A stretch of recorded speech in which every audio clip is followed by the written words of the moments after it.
My name is Hassan Sorrells, and this is the Leadership Lessons from the Great Books podcast, Shorts. There's no co-host on these Shorts episodes. We have extended the time on these shorter episodes from 5 to 6 minutes to 15 to 20 minutes for this season. This is so that these shorts can serve as introductory episodes released ahead of our weekly, longer form episodes. But don't worry, I will still let you know my observations, ideas, thoughts, or rants about the literature, philosophy, psychology, and even the theology of leadership, particularly as we prepare for the restoration of leadership and leadership principles during the next historical high in America. Why these episodes? Well, because listening to me talk about leadership for now around 15 to 20 minutes is still better than reading and trying to understand yet another business book. Even that business book that you bought with that famous person's name as the author, but you haven't applied any of the principles from that book to your leadership practices. At least not yet.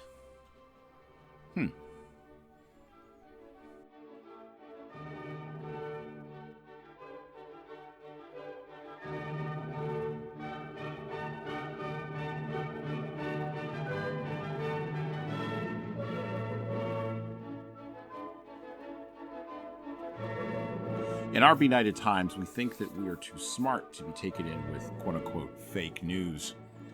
The problem with this appellation, calling news fake, is that we are confused as to what constitutes that which is fake because we are confused as to what constitutes the truth. That there are many versions of the truth no one really seriously disagrees with. That idea goes all the way back to the Greeks at least.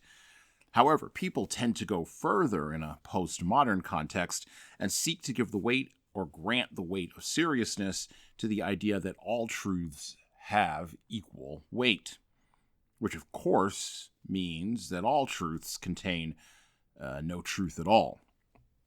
And then from that point, we might as well call every piece of information fake and just be done with it in order to eliminate the psychological frustration of engaging in the complication of critical thinking. You know, that thing that causes us to determine what's fake and what's actually the truth. And then, of course, come the commands, right, from the propagandists and the people who benefit from all this. Don't think, just consume more slop. Don't think, just consume more product. Don't think, just do what you're told. Don't think, just enjoy your life in pursuit of stultifying pleasures. Thus, we get to the idea of conventional wisdom. A wise man many years ago stated that, quote, "The primary problem with conventional wisdom is that it's conventional before it's deemed wisdom." And when we combine the nature of conventional wisdom with the fact that critical thinking is hard in the media and messaging world of seemingly easy answers and pre-digested pablum, we arrive at an intersection where actual wisdom is not, heck, even cannot, be acknowledged, and where serious people seeking to pursue wisdom are drowned in a sea of unserious slop. This is particularly sharp when we come to shibboleths that exist that cannot be questioned around the space of identity. You know, the places where race, gender, and sexual orientation inevitably intersect with culture and politics.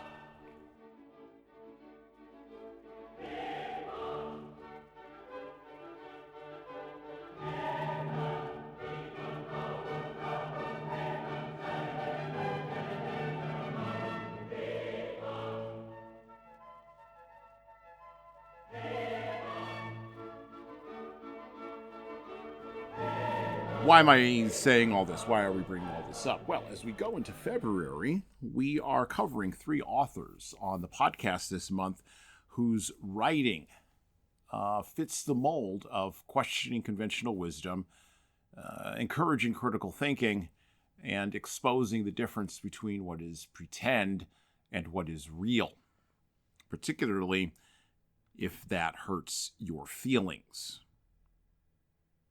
Our first author this month is Coleman Hughes. Coleman Cruz Hughes, born February 25th, 1996, is an American writer and podcast host. He was a fellow at the Manhattan Institute for Policy Research and a fellow and contributing editor at their magazine, which I do subscribe to and do occasionally read, City Journal. He is also the host of the podcast Conversations with Coleman, and as of February 2026, he is a visiting professor at the University of Austin. We're going to be talking about the work of Thomas Sowell. Thomas Sowell was born June 30th, 1930. He is an American economist, economic historian, and social theorist. With widely published commentary and books, and as a guest on TV and radio, he is a well-known voice in the American conservative movement as a prominent black conservative. He is a senior fellow at the Hoover Institution and was a recipient of the National Humanities Medal from President George W. Bush about 24, almost 25 years ago. Sowell is the author of more than 45 books, including revised and new editions, on a variety of subjects, including politics, economics, education, and, of course, race. And he has been a syndicated columnist in more than 150 newspapers for well over the last 20 years. Finally, we'll be looking at the work of and exploring the life of Albert Murray. Albert L. Murray, born May 12, 1916, and he died August 18, 2013, was an American literary and music critic, novelist, essayist, and biographer. His books include The Omni-Americans, which we covered previously on episode number 140, South to a Very Old Place, and Stomping the Blues. Friend to Ralph Ellison, visiting lecturer at multiple universities, international traveler due to his time and his service in the United States Air Force, and a man with a deep understanding of exactly what was going on with racial sorting in America in the mid-20th century, Albert Murray, I think Stanley Crouch and Henry Louis Gates would agree with this appellation, was an unrecognized titan, even in his own time. We will be looking at these three authors and looking at their books because these authors either are or have become writers, intellectuals, and thinkers whose ideas are never argued against, just argued about. They are people who buck conventional wisdom because they see that the quote-unquote minority report actually should be the majority report, because it contains the true ideas that must be critically examined, addressed, and answered in order to determine what is the truth around identity versus what we would like to be the truth. They also represent, in their public and private stances, the best of what America has to offer from deep in the past and well into the future, as we continue to wrestle with the two questions we've always wrestled with in this country's national identity. Question number one, what kind of country do we want to have? And question number two, and we're really wrestling with this one right now, what kind of people exactly do we want to be? Of course, we are now 25 years into this 21st century, and the hangover from the last century is finally, violently, and with a lot of metaphorical vomiting and shakes, breaking in a lot of areas: economic, political, social, and even cultural. A new question, of course, now begins to emerge, hazily at first, from the zeitgeist that will probably be the most challenging question we have ever asked ourselves in the history of this nation. And we have the rest of the century to articulate this question and actually begin to answer it. And the question is this: what will we do exactly with the thing we have won? That thing called our American identity.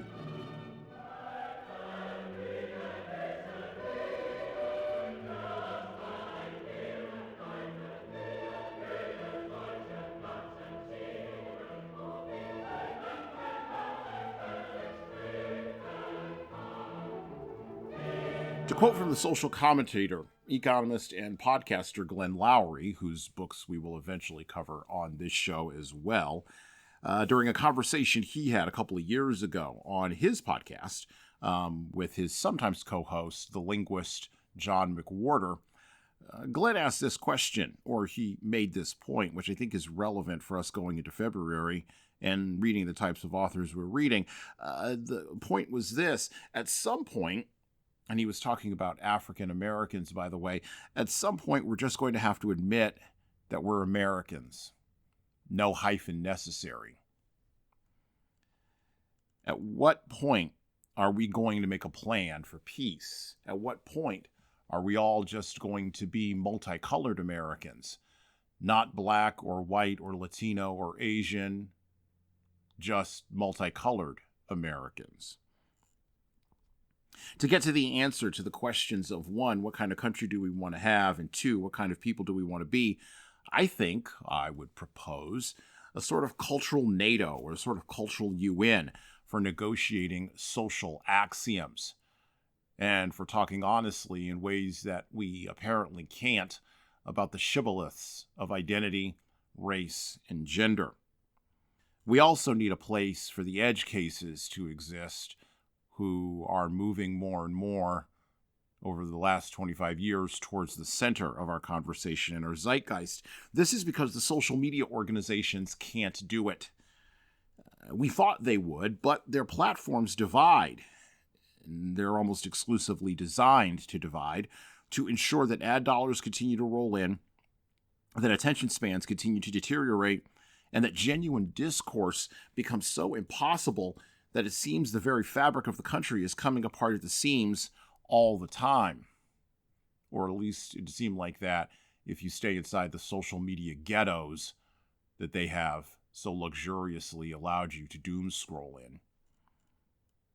Now, as I record this is February of 2026, and you may listen to this later in some other context, but in February 2026, I must admit, I'm not ignorant of the fact that currently in our country, half the nation voted for a candidate who promised to stop illegal immigration using every legal means necessary, and the other half of the country voted for a candidate who merely gave lip service to a problem that she was incapable of actually understanding.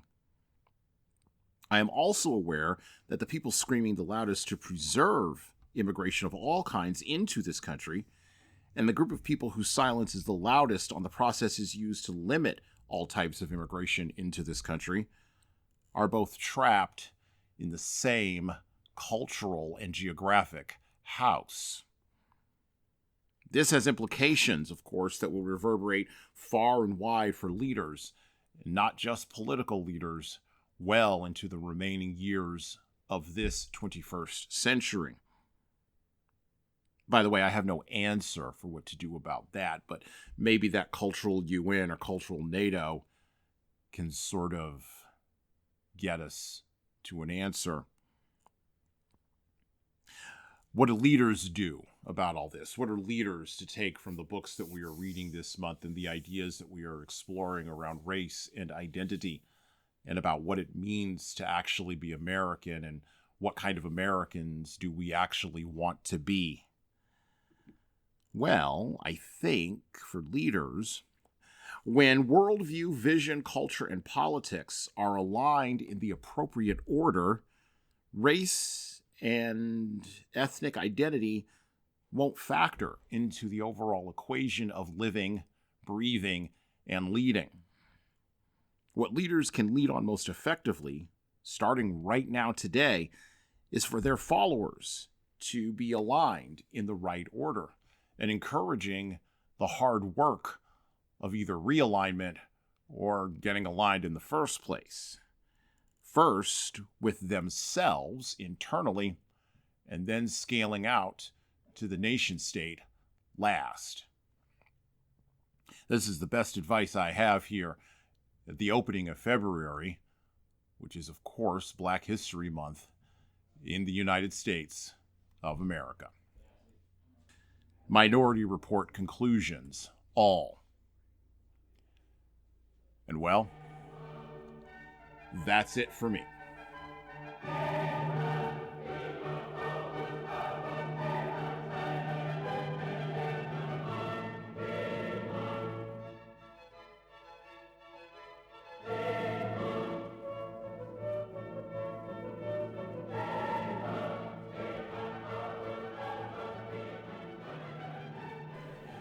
Are you ready to elevate your leadership journey through exploring the wisdom of the ages?